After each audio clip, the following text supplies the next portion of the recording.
میں جتنے جملے کہوں گا تقریباً تمام ہی کے موضوع پر نبی پاک کی حدیث موجود ہے صلی اللہ تعالی علیہ وسلم۔ مثال کے طور پہ آپ بیمار ہیں، شفا چاہتے ہیں، درود پاک پڑھیے۔ آپ اپنی روزی میں برکت چاہتے ہیں، درود پاک پڑھیے۔ آپ قرضے میں ہیں اور قرضے سے نکلنا چاہتے ہیں، آپ درود پاک پڑھیے۔ آپ دنیا میں ذلت و رسوائی سے بچ کر عزت چاہتے ہیں، آپ درود پاک پڑھیے۔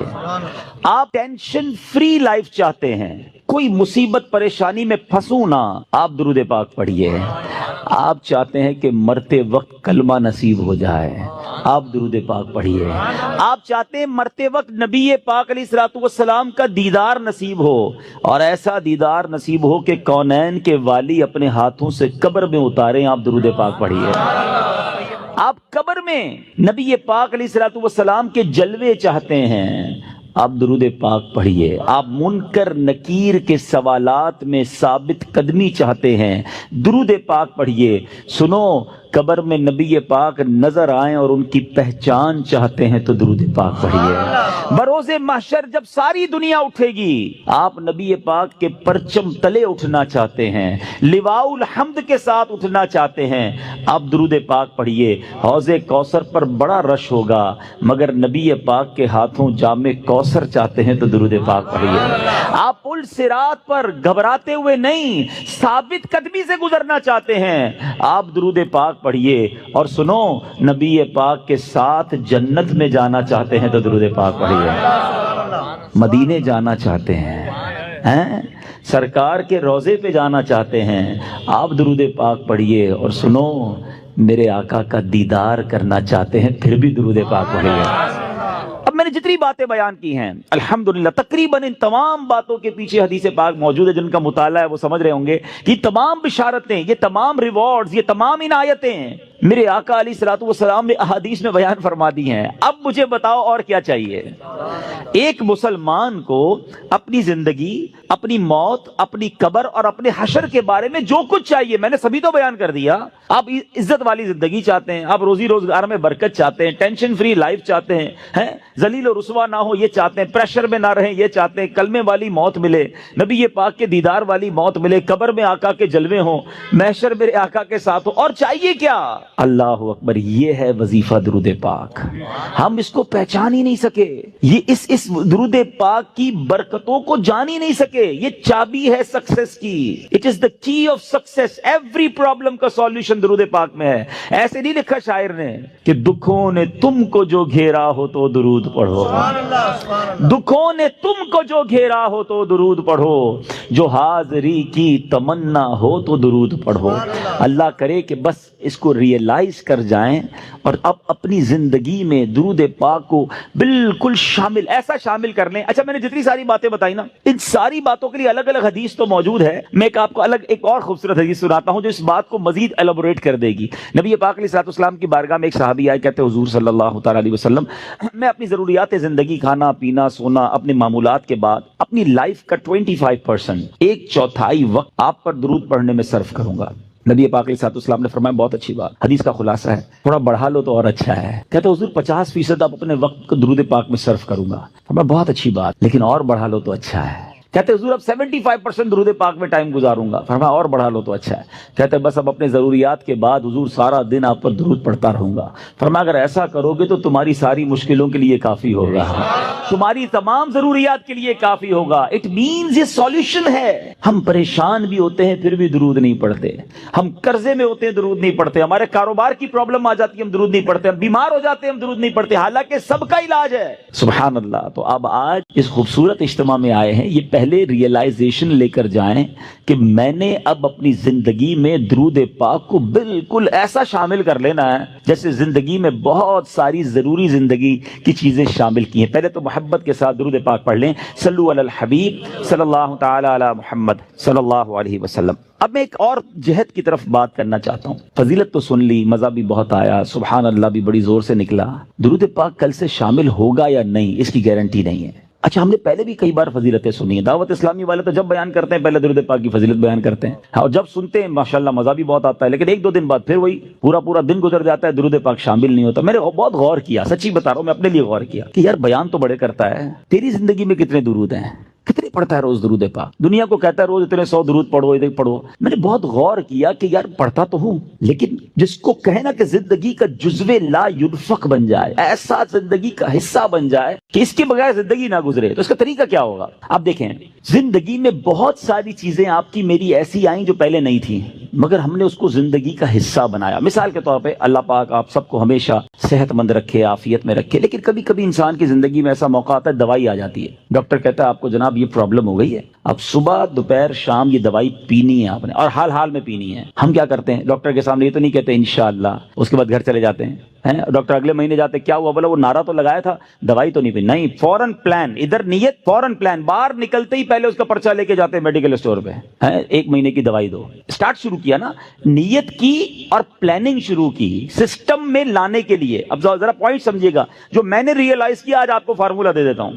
اچھا دوائی لی، اچھا ہم جیسا آدمی جو بیزی ہے وہ کیا کرتا ہے؟ وہ دوائی بھی تھوڑی زیادہ لیتا ہے. ایک پتا رکھتا ہے آفس میں کہ یار دوپہر کے کھانے کے بعد آفس پہ ہوتا ہوں ادھر پیوں گا. ایک رکھتا ہے ادھر جدھر بیڈ روم میں بیڈ ہوتا ہے، اور بچوں کو بھی، بچوں کی والدہ کو بھی کہہ دیا، اب آفس والوں کو بھی کہہ دیا بھائی یاد سے مجھے دوائی پلا دینا. سسٹم بنایا نا. اب آپ کی دوائی نہیں چھوٹ رہی ہے، آپ کی دوائی تینوں ٹائم ہو رہی ہے. لنچ میں بھی کھا رہے ہیں، ناشتے میں بھی کھا رہے ہیں، رات کو بھی کھا رہے ہیں. کیسے آ گئی؟ لائف میں تو نہیں تھی. انوالو کیا آپ نے، پلان کیا، اب یہ زندگی کا ایسا حصہ بنی کہ آپ دوائی نہیں بھول رہے. ایسی بہت ساری چیزیں ہیں. میں چاہتا ہوں میں درود بھی کبھی نہ بھولوں، میں روز درود پڑھوں، کیونکہ مر جاؤں گا تھوڑے دنوں میں، تھوڑی تو دن رہ گئے لائف کے. اگر یہ پڑھ کر نہ گیا، یہ ذکر و درود زبان پر نہ رہے، تو یہ ساری نیکیاں برکتیں جو سنتا ہوں کیسے ملیں گی مجھے؟ اب سسٹم کیسے بنے گا؟ اب میں نے جو اپنے لیے بنایا وہ اچھی نیت سے بتا دیتا ہوں. اب سب سے پہلے اپنے ساتھ تسبیح رکھنا شروع کریں. تسبیح جو ہے نا یہ زبان کی لگام ہے، یاد رکھیں. کوئی بھی تسبیح ہو آپ کے ساتھ ہونی چاہیے. اچھا تسبیح بھی ایک نہ لیں، آپ تسبیح لیں 3-4. ایک رکھیں اپنی گاڑی میں،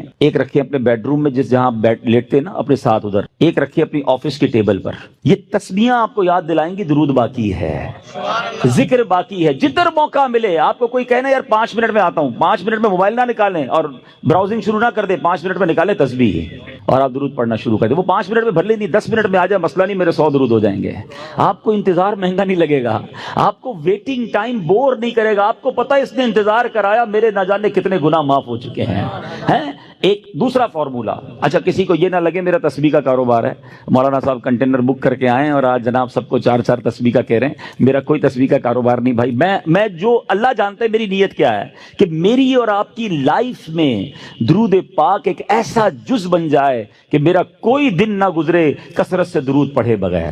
اچھا پھر دوسرا کام ایک اور کر لیں. تقریباً سارے لوگ واک کرتے ہیں، اچھی بات ہے، صحت کے لیے کرنی چاہیے. جب بھی واک کریں نا، جس طرح جوتے پہنے بغیر واک نہیں کرتے نا، آپ نے شوز رکھے ہوتے ہیں واک کے، آپ تسبیح ضرور لیں. کھڑے ہو جائیں، نہیں میری تسبیح کہاں ہے، تسبیح لا کے دو. آپ وداؤٹ تسبیح واک نہ کریں. آپ بلیو کریں آدھا گھنٹہ واک کرو گے انشاءاللہ 1000 درود پاک ہو جائیں گے. آپ اس پہ اور بھی وظائف شامل کر لیں. کلمہ پاک کی تسبیح ایک پڑھوں گا، ایک سبحان اللہ و بحمدہ سبحان اللہ العظیم پڑھ لوں گا. استغفار 70 بار نبی پاک روزانہ پڑھا کرتے، میں انشاءاللہ 70 بار استغفار بھی پڑھ لوں گا. آپ اپنا پورا جس کو کہتے ہیں شیڈیول بنا سکتے ہیں. اور یقین کرو جس دن ذکر و اذکار دبا کے کیے ہوں گے نا، جس کو کہتے ہیں رچ کے، اس رات کو نیند بھی بڑی اچھی آتی ہے. ہاں کہ اللہ کی رحمت سے ضائع نہیں کیا آج کا دن. آج اللہ کی رحمت سے میرے آقا کا بھی ذکر کیا، اللہ کا بھی ذکر میری زبان نے کیا. اگر یہ پلان، اس پلان کب بنے گا؟ جب اس کی اہمیت محسوس ہوگی. کہیں گے یار مولانا صاحب اتنے ساری باتیں باقی ہیں، پتہ نہیں کس موضوع کو لے کے بیٹھ گئے. ٹھیک ہے آپ کی مرضی. اگر آپ کو یہ نارمل اور آرڈنری بات لگتی ہے، ورنہ بلیو کریں ہمارے اسلاف اتنا ذکر کرتے تھے. بزرگان دین کی سیرت کو پڑھیں نا، ایک بزرگ کے بارے میں آتا ہے وہ ہر وقت ذکر الہی کرتے تھے. ایک بار کسی راستے سے گزرے، واپس آئے، پھر اس روڈ سے گزرے. کسی نے کہا حضرت ابھی تو گزر کے گئے تھے اس گلی سے. کہتے ہیں ہاں گزر تو گیا تھا، مگر گزرتے گزرتے اللہ کا ذکر نہیں کیا تھا. میں چاہتا ہوں میں زندگی میں جس سڑک سے گزروں، جس راستے سے گزروں، اس راستے کو، اس سڑک کو اللہ کے ذکر کا گواہ بنا کر جاؤں. یہ مائنڈ سیٹ تھا. حضرت جنید بغدادی رحمت اللہ تعالی علیہ اپنے زمانے کے ولی ہیں، اولیاء کے سردار ہیں. کتنی نیکیاں تھیں ان کے پاس، ہمارے پاس تو ہے ہی کچھ نہیں، مگر اتنا اللہ کا ذکر کرتے، زبان سے اتنے ذکر الہی کرتے تھے کہ ایک بار آپ گئے کسی باربر شاپ پہ مونچھیں بنوانے. تو جو مونچھیں کاٹنے والا تھا کہتا حضرت تھوڑی دیر خاموش ہو جائیں، آپ ذکر روک دیں، میں نے آپ کی مونچھیں کاٹنی، آپ کے ہونٹ کٹ جائیں گے. فرماتے تم اپنا کام کرو، میرے ہونٹوں پہ زخم لگتا ہے تو لگ جائے، میں اللہ کا ذکر نہیں چھوڑ سکتا. اصل میں وہ لوگ یہ سمجھ گئے تھے کہ یہ لائف جو ہے نا بہت تھوڑی ہے، جتنی نیکیاں کمانی ہے کما کے جائیں تاکہ ادھر آرام کریں. یہ آرام کا ٹائم نہیں ہے، یہ انجوائے کا ٹائم نہیں ہے. لائف دنیا جو ہے نا دار العمل ہے، جزا کا ٹائم، انعام کا ٹائم، سکون کا ٹائم یہ آخرت کا ہے. بس کچھ لوگ سمجھ بیٹھے کہ یہی مزے کا ٹائم ہے، یہی عیش کرنے کا ٹائم ہے. یہاں جناب انجوائمنٹ میں لگ گئے، نہ نمازیں پڑھتے ہیں، نہ قرآن پڑھتے ہیں، نہ ذکر کرتے ہیں. ارے ادھر جمع کرو، ادھر مزہ آئے گا. ادھر نیکیاں کمانی، وہ کہتے ہیں نا سیزن لگا ہوا ہے. لوگ کاروباری لوگ کہتے ہیں یار ان دنوں میں ہمارا بڑا سیزن ہے، ہم بہت کام کرتے ہیں، سیزن کے بعد پھر ریسٹ کریں گے. جب تک میری آپ کی سانسیں باقی ہیں نا، نیکیوں کا سیزن لگا ہوا ہے. کر لو جتنی نیکیاں کرنی ہے، نوافل پڑھیں، درود پڑھیں، ذکر کریں، حرام کاموں سے بچیں، تاکہ جب قبر میں جائیں نا، آپ کو پتہ ہے کچھ خوش نصیب ایسے ہوں گے جب وہ قبر میں جائیں گے تو ان کو فرشتوں کی طرف سے کیا ندا دی جائے گی، انعام پتہ ہے کیا دیا جائے گا؟ نم کا نومت العروس، سو جا کہ جیسے دلہن سوتی ہے. قبر کے اندر ایسے سکون سے سو جا، بے فکر ہو کر، کیونکہ اب اللہ اس سے راضی ہے، وہ ایسی زندگی گزار کر آیا ہے. تو اللہ کرے میں اور آپ ایسی زندگی گزاریں. بزرگوں کا ایک قول ہے، کاش دل میں اتر جائے، کہ زمین کے اوپر کام، زمین کے اندر آرام. اللہ زمین کے اوپر ایسا کام لے لے کہ جب زمین کے اندر جائیں نا تو وہاں آرام کریں. ادھر مار پڑی تو کدھر جائیں گے؟ اللہ کرے دل میں اتر جائے میری بات. نیت کرتے ہیں ہم روز درود کثرت سے پڑھیں گے انشاءاللہ. میں بھی نیت کرتا ہوں، آپ بھی نیت کریں. اب ذکر و درود انشاءاللہ زبان پر جاری رہے گا. ایک دوست نے اپنے ایک دوسرے دوست سے قرض لیا، اور قرض لینے کے بعد جو ٹائم تھا وہ پورا ہو گیا. اب پیسے اس نے نہیں لوٹائے. بڑی کوشش کی اس نے کہ بھائی میری رقم واپس دے دیں، اس نے نہیں دیا. اب وہ یہ کیس لے کر عدالت میں چلا گیا اور جج صاحب سے جا کر اس نے کہا کہ اس نے میرے پیسے دینے اور یہ میری رقم نہیں لوٹا رہا. جج صاحب نے کہا کہ تمہارے پاس 30 دن ہیں، ودن 30 days تم نے اس کے پیسے واپس لوٹانے ہیں، ورنہ پھر تمہارے خلاف فیصلہ ہو جائے گا. تو وہ شخص گھر گیا. اب اس نے کیا کیا، اس نے صبح سے لے کر شام تک درود پاک پڑھنا شروع کر دیے. 1 دن 2 دن 3 دن 27 دن ہو گئے. وہ درود پڑھتا رہا اور انتظار کرتا رہا. پیسے تو تھے نہیں، 30ویں دن عدالت میں پیش ہونا تھا. 27 دن گزر گئے، 28ویں رات آ گئی. خواب میں اس کو کسی نے آواز دی کہ گھبراؤ نہیں، تمہارا قرض ادا ہو جائے گا. اگلے دن پھر درود پاک پڑھتا رہا. اب نبی پاک کی خواب میں زیارت ہوئی. آقا علیہ الصلوۃ والسلام تشریف لائے، فرمایا گھبراؤ نہیں، تمہارا قرض ادا ہو جائے گا. تم علی بن عیسیٰ وزیر کے پاس جاؤ اور اس سے کہو وہ تمہارا قرض ادا کر دے گا. اب جب صبح اٹھا تو بہت خوش کہ نبی پاک کی زیارت مجھے ہو گئی.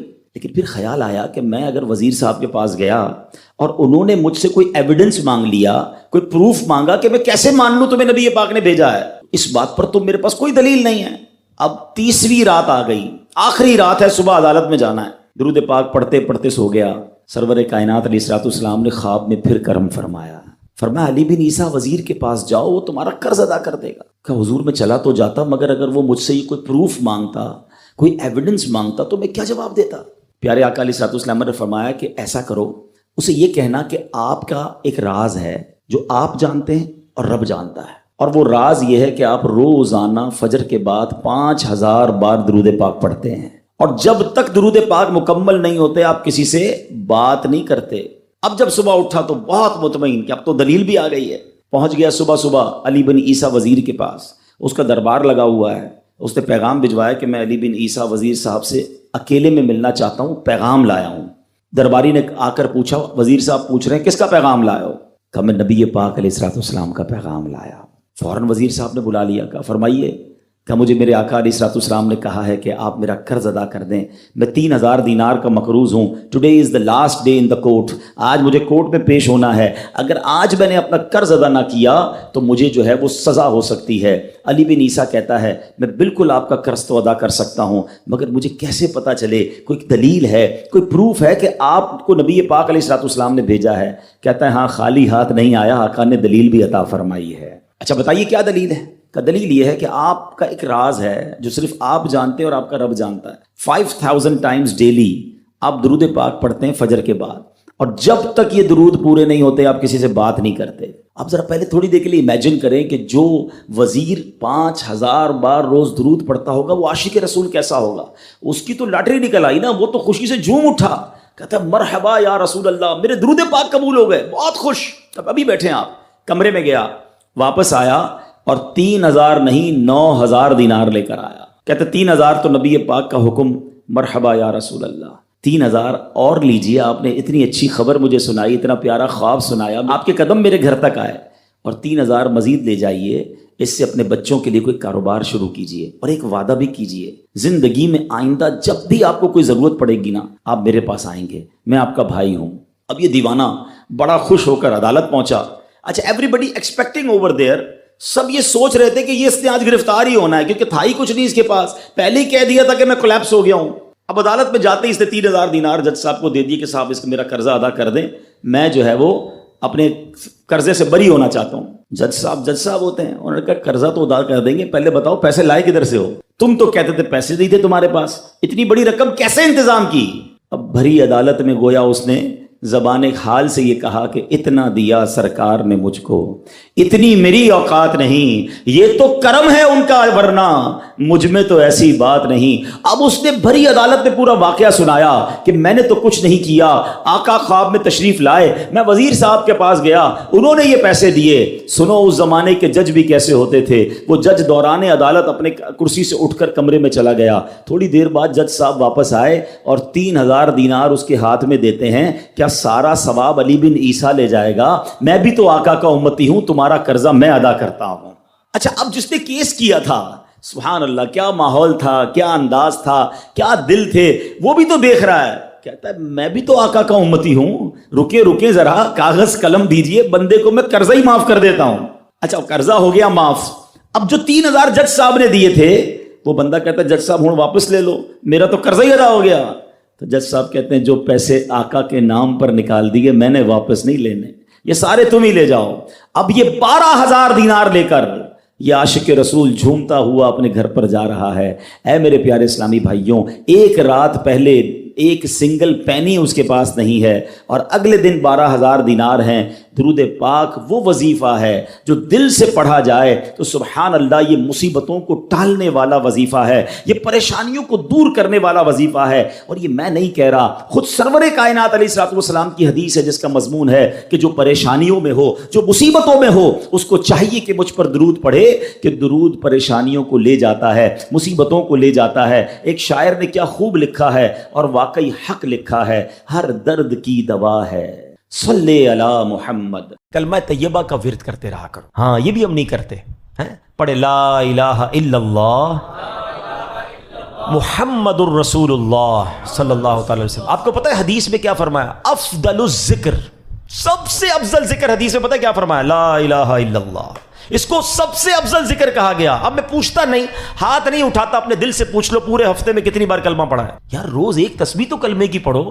میں ایک بزرگ کا جملہ, اللہ پاک چلے نام بتاتا ہوں, جنت نصیب کرے, بڑے پیارے ہمارے اہل سنت کے عالم دین تھے, حمزہ علی قادری صاحب ہیں رحمۃ اللہ تعالیٰ علیہ. ان کا ایک جملہ مجھے یاد رہ گیا. وہ بڑا پیارا جملہ کہا کرتے تھے, زبان کو کلمے کا عادی بناؤ, جس دن زبان بھاری ہو جائے گی اس دن بھی تمہاری زبان سے کلمہ جاری ہو جائے گا. آپ کو پتہ ہے جب ہم مریں گے نا, سکرات کا جو وقت ہوتا ہے, زبان بھاری ہو جاتی ہے, جملے نہیں نکلتے. دیکھیں زبان کا عادی ہونے کے مطلب سمجھو.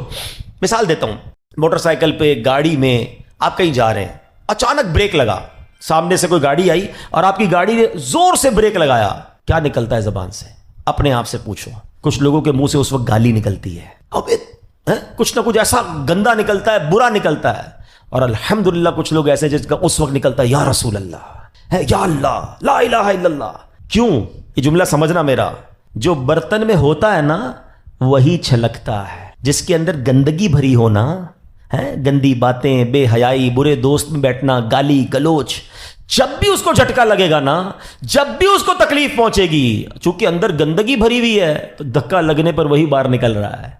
جس کے صبح و شام اللہ کے ذکر میں گزرتے ہوں, درود پاک میں گزرتے ہوں, کلمہ پاک میں گزرتے ہوں, اس کو جب بھی دھکا لگے گا اس کے منہ سے انشاءاللہ درود پاک ہی نکلے گا, کلمہ پاک ہی نکلے گا. اب آپ کی مرضی ہے برتن میں کیا بھرنا ہے, کیسے دوستوں میں بیٹھنا ہے, کیسی گیدرنگ میں بیٹھنا ہے, اور بھرنا کیا ہے اپنے اندر. اپنے برتن کو اچھا بھرو, روز کلمہ پڑھتے رہا کریں. ایمان کی حفاظت کا ایک ذریعہ یہ بھی ہے کہ بندہ کلمہ پاک کا ورد کرتا رہے, تاکہ جب میری زبان بھاری ہو, سکرات کا عالم ہو, تو زبان سے کلمہ جاری ہو جائے. اللہ سے دعا کرتا ہوں مولا مرتے وقت ہمیں کلمہ نصیب کرنا. گالی دیتے ہوئے, بری بات کرتے ہوئے, حرام دیکھتے ہوئے, حرام سنتے ہوئے ہمیں موت نہ آئے. ہاں تو جو فلمیں ڈرامے دیکھتے ہیں جن کی گاڑی میں بھی میوزک چل رہا ہوتا ہے, سوچو یار اپنے گاڑی کے ایکسیڈنٹ ہوتے ہوئے دیکھا, لوگوں کو مرتے ہوئے دیکھا, تمہیں شرم نہیں آ رہی؟ خدا نہ خواستہ اس حال میں چلے گئے تو کیا ہوگا؟ گانے سنتے سنتے دنیا سے جاؤ گے. لوگوں کو شرم نہیں آتی جہاز کے اندر فلمیں دیکھ رہے ہیں. ارے جہاز تو جب پرخچے اڑ جاتے ہیں انسان کے, بندہ ادھر توبہ کرے, شراب پیتے ہیں, میں نے دیکھا ہے, کیونکہ فری ملتی ہے تو جو کبھی نہیں پیتا وہ بھی پی رہا ہوتا جہاز میں. توبہ توبہ توبہ, تمہیں کیا ہو گیا یار؟ مطلب جدھر گناہ کا موقع ملے کر لینا ہے. ہم مسلمان ہیں, ہماری کوئی باؤنڈری ہے؟